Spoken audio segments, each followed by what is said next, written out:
It's still raining. We haven't moved, but he's conscious. We've been at this lake for 2 days now. It's currently morning. We need to move. He said he got us 1.5 days trip further away. But I can't carry him, nor can I leave him. He stopped talking shortly after telling me, and now he just looks at me because he can't move. Even now he's looking at me. I can't do this any longer. He will find us, and he will kill us. He turned to the next page. Nothingness greeted him, so he turned to the next page, but it was cut. The next one, and still nothing. His blurry fingers moved quicker, skipping over page by page, but there was nothing. There was nothing, and there would never be anything, and in the end all he could look at was the square cut out through several of those pages until the last one.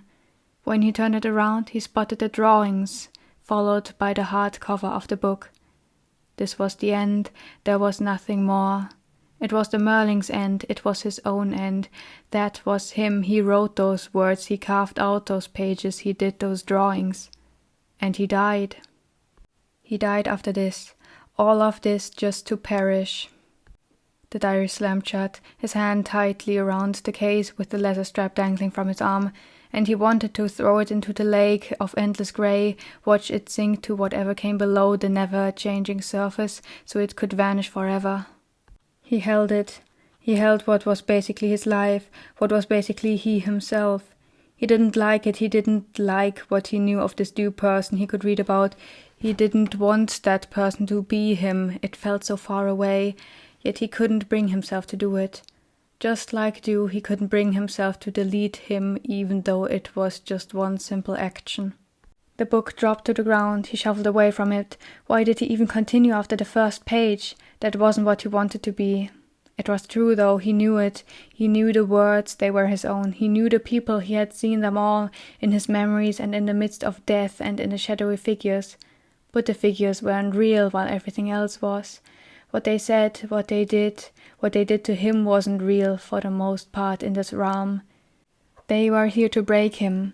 In reality, most of them didn't want to do any of it, even though some did, and they never could succeed in breaking him into non-existence. He stayed, he kept on existing, he was still there, but he was dead.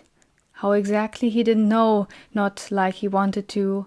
It didn't matter how he died. All that mattered was that he was sitting here in an absolute nowhere's land with his hellish memories laying compact next to him in the grey land, next to the white body of colourless water. He bent over to see himself in the mirroring surface. The dark mass blurred into a silhouette which was supposed to be him, but it felt even less real than what he had read in the diary. It wasn't him. It couldn't be him. He had a face, he had a name, and he used to have a life which was now gone with his face and name. It had vanished from the earth with the content of the empty page. And he wanted the blank of the page to be filled. He wanted to know how he lost himself. The diary couldn't say his last words, only his mind did. And his mind spoke too much. It didn't know what was the real scene or what was the fiction of the hallucinations. It was as if his memories were threads, several of them, and they were entangled and torn at the edges. No beginning and no ending was to be found in the chaos. He was stuck. No one could pull him out. No one knew, not even himself, and he should. The flow of distortion broke through him like a bullet through a chest plate. He collapsed onto the grey ground, pulled the dust off his legs towards the rest of what wasn't really him, and laid there, waiting for the pain to stop and the numbness to return. When it was over, he sat back up, curled up, and stared at the lake. The figures danced in his mind, the pages scattered into every clear thought before it flew out of his grasp to disperse into the void. It was back to how it used to be. But the diary was still laying there, waiting. It was the last bit of his soul which he left there, laying carelessly on the ground. How could he? He didn't pick it up, and the grey seeped through his memories and drained the colour of liveliness from them. He was dead. Forever. A familiar glow caught his attention. He wanted to turn towards it, but scolded himself. He didn't want to fall for the same false hope again. That was the last time. Never again. Never. "Did you read it?" The clear voice spoke seemingly into the void. He curled up tighter. There was no sympathy for that voice, for that creature which spoke directly into his head, so nothing else could distort it. "No," he replied. "Leave." "I can see you at least opened it." He glanced to the side and saw the glowing figure kneel down to pick up the book. They wanted to take the only clear item left in his world from him. "Don't you dare touch it," he hissed, to which the creature immediately placed the book in its original position, stood back up and held their hands so that he could clearly see them.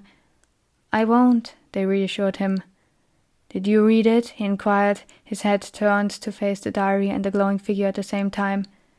"No, I carried it around, yes, but I never even opened it once. I know how important your privacy is to you," they replied sincerely. He wanted them to leave. They should get out of his space, stop trying to connect him with this item. Now he couldn't let go of it. Sort things out, that what the figure had said when they left the book with him. He did. Almost everything he needed to know was in that book. Only one question was left. Two, when he thought more about it. They still stood there, but had crossed their arms behind their back while looking into the distance. "What are you still doing here? What do you want from me?" he spat out, as he couldn't bear the silence emitted by the creature. They cocked their head without looking at him and replied, "I want to know what you make of this, and I want to know how you want to continue. There are many options for you. I want to know which one you choose." "I can't make anything of this." The new numbness began to drain from the grey inside of him to make place for something else. Desperation. The more he thought about the content of the diary, the story of his existence in life, the more he wanted to know about his death. Was it him to end it, or was it Jonah? How far did he get? Was it even the end, or did he escape and live on? And what happened to his partner? What happened to Avery? Where was he? Why did he never get to see his partner in the afterlife? He knew he had seen the people from his life in this place, the real people instead of the painful shadows who were there to torment him. He had seen Sue and her sister Ophelia united with their parents and big brother. He had seen Patrick wandering an endless hill with him until reuniting with his beloved Josephine, who told the two of them of her fulfilled life and her 4 children. He had seen Sean and Frederick together after having lived up to 70 years old. But he had never seen Jonah, and he had never seen Avery. They were gone. "What do you need to know?" they asked softly but unmoving. He stared at the grey cover of his book. It wasn't far away from him. He stood up, which was easier than he had expected. After nothing more than a couple of steps, he was standing before the diary, bent down, picked it up and opened the pages, flipping through it once again until he was on the last page. The figure discreetly looked at him as he did so. "Do you see that?" he asked as he turned the open book towards him. "That's the last page. Everything else is empty." They nodded once. Then he continued, "It doesn't tell me how I died." Even though they didn't have anything which could be called a facial expression, it seemed as if they frowned. "You don't remember?" His foot hit the ground, and it was as if a wave of sharp sounds of cracking glass and metal traveled through the empty world. "I've died," he snarled and went a step forwards, "so many times." Another step. "You are seriously asking me if I don't remember? I remember everything, every single one." His hand shot forward towards the figure's glowing body, but before he could touch it, it vanished into nothingness just to appear a meter further away from him. He retracted his foggy arm and spoke as if panting. "But I can't tell which is real and which scene belongs where because it's too much." The book closed shut again. The realm returned back into silence. They still had one arm behind their back and held one hand out as they said, "I could help you, but only if you really want to." "I want to know," he admitted loudly. "Very well. All I need to help is access to your mind. Are you ready for that?" They explained and seemingly looked him in the eyes. "What do you mean?" Suddenly he felt hesitant. What if it would hurt? What if they would torture him, take his soul and tear it apart? "Not much," they replied calmly and presented their open palm before him to take. You won't notice a thing until you replay the right memories. But I want to know if you're ready to see them and if you trust me enough to go through your mind." He looked at the hand, white, glowing. The creature was taller than him by only about 10 centimeters, so their hand was bigger as well. He lifted his own where he wasn't even capable of clearly differentiating the single fingers from one another. All he could notice was the obvious gap where his pinky, ring and middle finger were supposed to be. "You don't have to act now. I will return tomorrow and the day after," they informed him calmly, but he had already reached out and taken the other one's hand. The following light was blinding until it faded to make way for another memory. The tree only kept little of the rain from falling down on his already soaked clothes and skin. Still he held onto the other person, still he didn't leave the spot next to the lake. He had no food, only drink, and his body was almost as weak and exhausted as that of the wingless dragon. The creature slept in his arms, the body cold, scales and clothes torn from the last fight, and the pink fluid running down from his mouth and exposed back. The fingers were almost nothing more than bones. The same was the case with the wrists and probably arms. Avery's eyes were sunken in, his cheeks had lost their volume, and all in all, his body was as light as that of a child. The cape was gone, the belongings were gone, his strength was all used up. He had told the Merling to go, but he couldn't bring himself to. Du wanted to be his partner's company and vice versa, even though it most likely meant his death. His eyes wandered around the rainy environment, keeping watch, but for who? He couldn't fight. The knife was seized by the other and he couldn't free it. The bag with the diary was enclosed between their bodies. He was so tired, but every little noise almost made him jump, yet mostly it was nothing more than a squirrel or a deer coming forth to drink, but run away in fear when seeing the two creatures by the tree. He mistook it for a hallucination at first when he saw the figure from far away approaching. Broad-built, heavily packed with items. Du would have identified the man as Aaron if he didn't know better. Du's hand went further through the black and grey hair, his body closing up tighter around the person he wanted to protect, but knew he couldn't. And his partner knew as well, because a slight movement went through his frail body. "It's fine," Du whispered brokenly to him. "It's fine, just go on sleeping." His leg twitched while watching the other person limp closer and closer. He couldn't hear his steps yet, but it wouldn't be more than a couple of minutes. Du stroked over the horns, his fingers cramping up as he did. Avery's arm moved, his palm touching the Merling's stomach and push against it. "It's fine," Du cried quietly.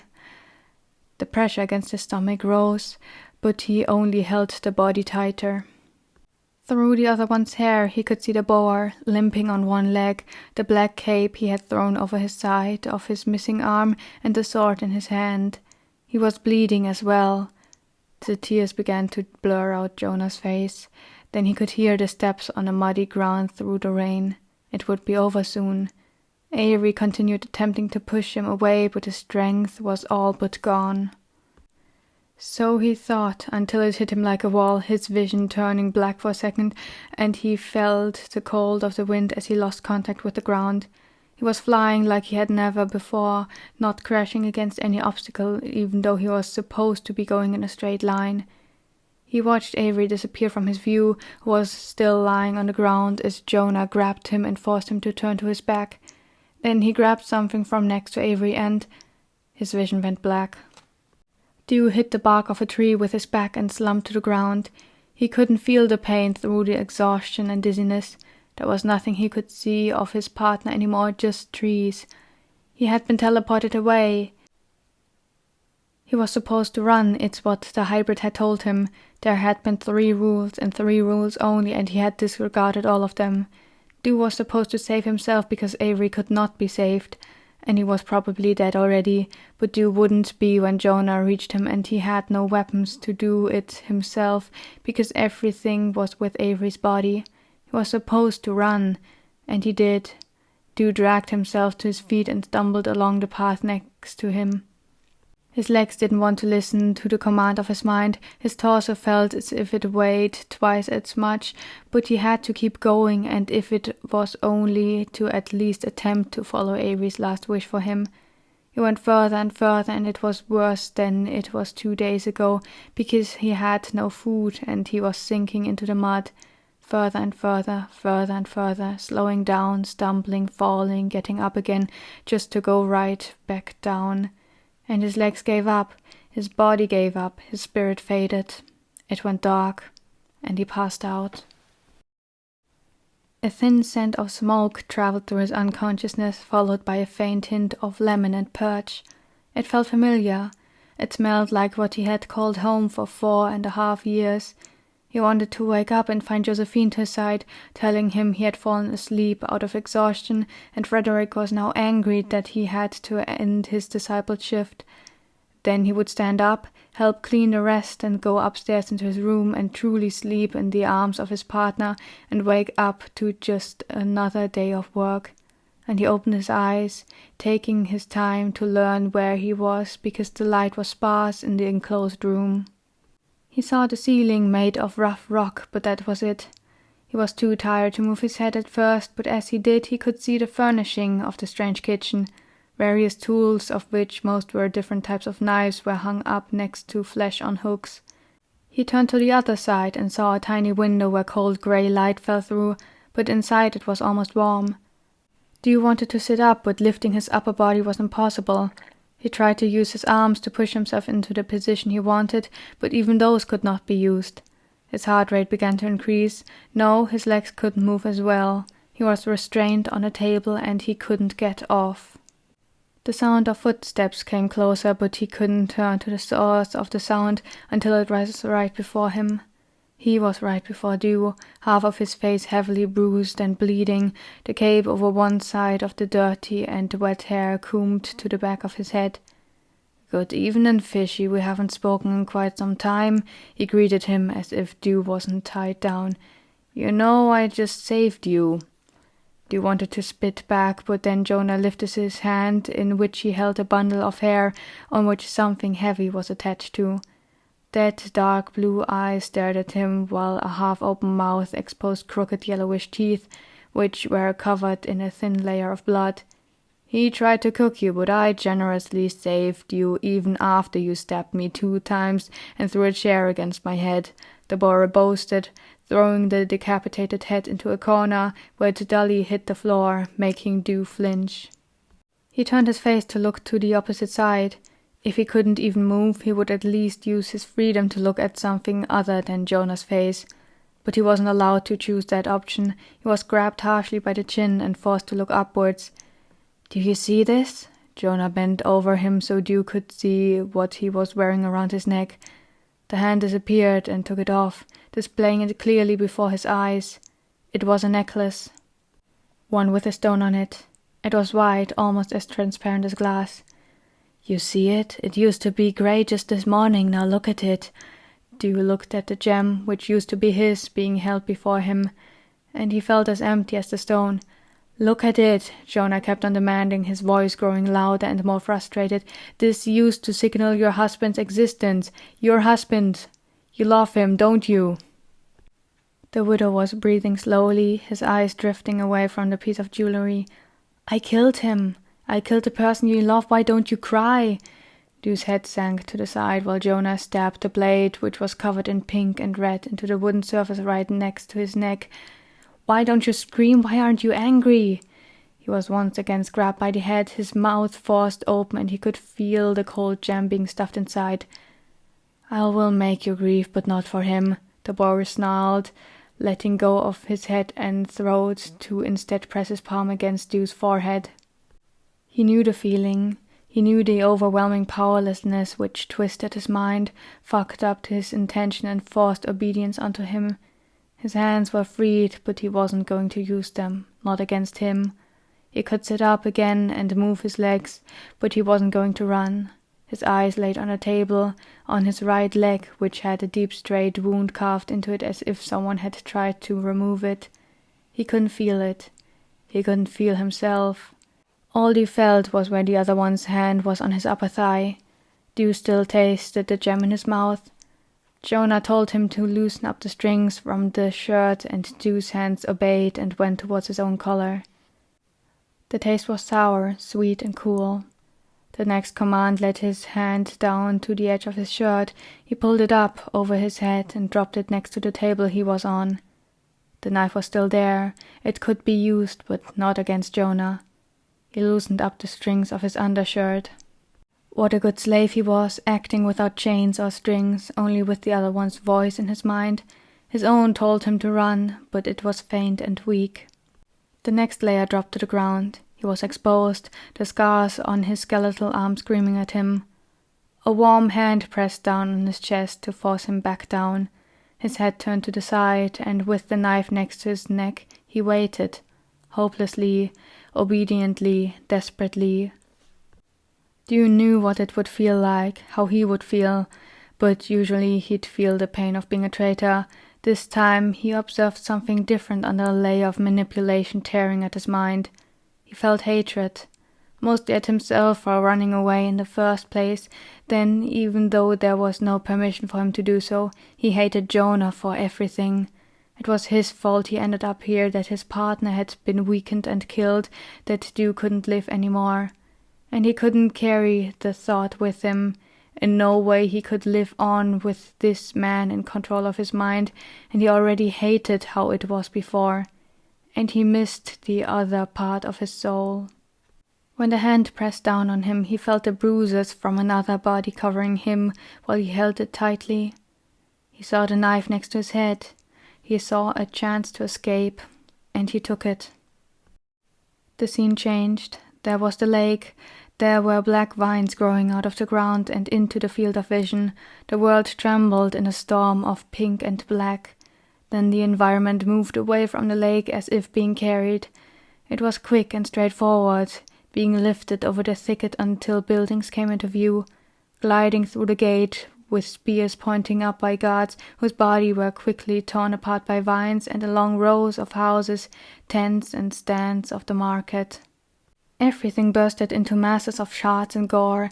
Everything was overgrown by plants thirsting for blood. Not even stone posed a barrier. It cracked until it crumbled. Another wall bursted. The foundation was being dug up, and the scene descended into a square chamber. There was more gore, scattered over the surface of a table and the floor, mixed in with cloth without an end or a beginning. The horrified face of a bruised man whose singular hand held a butcher knife as if it could protect him stared at what descended before him. A pair of hands stretched out, intertwined and ingrown with the black plant, pink blood seeping from where it buried itself into the flesh and bone. And the hands went forward to the table, freeing something from the warm red and black mass, holding the round thing gently in the dead fingers to stroke strands of white hair soaked in blood from the blue skin. And the arms cradled the head, whose half-open brown and orange eyes emptily looked into the void. A thin leather strap dangled from the mouth. The focus went back up to the man. He was trembling and screaming words, but they were empty. And the vines went up, seized him, and entered his flesh, which was the moment he stopped moving until the black bursted out of his mouth and torso, tearing him apart. The scene went black as the vines began to enclose everything, tightening up and swallowing every last bit of light. It wasn't him who pulled away his hand. He wanted to hold on tightly, wanting to see more. He wanted to see everything, whether it was his memory or not. But he ended up back in the endless realm of nothingness, with his hand hovering in the air and the figures standing with their own drawn close to the chest a bit further away. His arm shot back forward, aiming for the creature, but it ended in nowhere. It was as if part of him had been removed when their hands disconnected, as if his soul had been split into two, and the second part was now separated from his own existence. "I want to see everything," he demanded, stepping closer to the light, but the other answered unsteadily, "You saw more than you were supposed to. You know how you died. Now leave it be and decide what you want for the rest of your existence." "The last bit wasn't my memory," he almost shouted, remembering the distorted vision and the hands. "Whose were they?" "You know it," they replied emptily, and they were right. He knew. Where did you get them from? Where is he? The creature enhanced the distance between the two of them, slowly turning away from him. Are you angry? They asked. You are something like the god of this realm, right? Then why are you torturing me? Do you have him, and if so, why do you keep me away from him? He screamed, his voice being too loud to be swallowed up by the world. Why do you keep me waiting for hundreds of years, waiting for him to return, and now you're showing me his memories but not him? What are you playing? I'm not playing with you, I'm trying to help, they pleaded, only stirring up more of his anger. Going after them, he shouted, But you're not. You're just giving me back my memories, and in little to no time you'll just disappear and let your nightmares come over me again. And They had stopped with their back turned towards him, and he seized their light, continuing while pulling them towards himself. I can't do this anymore. Just delete me. I don't want this existence. There it was again, this feeling that he was complete, that his soul had regained his other part, and it felt good. For once he could feel more than just the depressing dullness of this hell of his and the anger he had on the creature before him. A single touch made him calmer than everything else he could ever experience. I did not, began the glowing figure, but they had to pause before going on. Create this.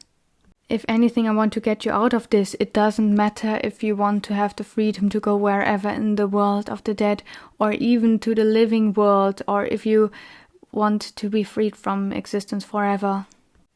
It was out of instinct that his arms went further around them. They were warm, they were comfortable, they gave him that strange feeling he couldn't sort in.